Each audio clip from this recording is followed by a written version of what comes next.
Hi, my name is Zaid Qureshi. So this is my game, Fuel Rush.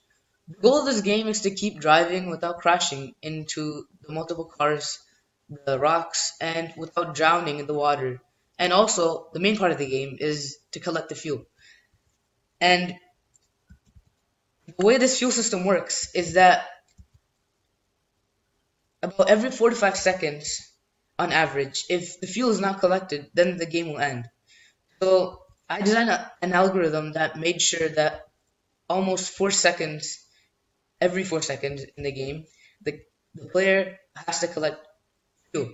And if they don't, then the game will stop. So the algorithm was if four times the fuel is less than the time, the game has to stop.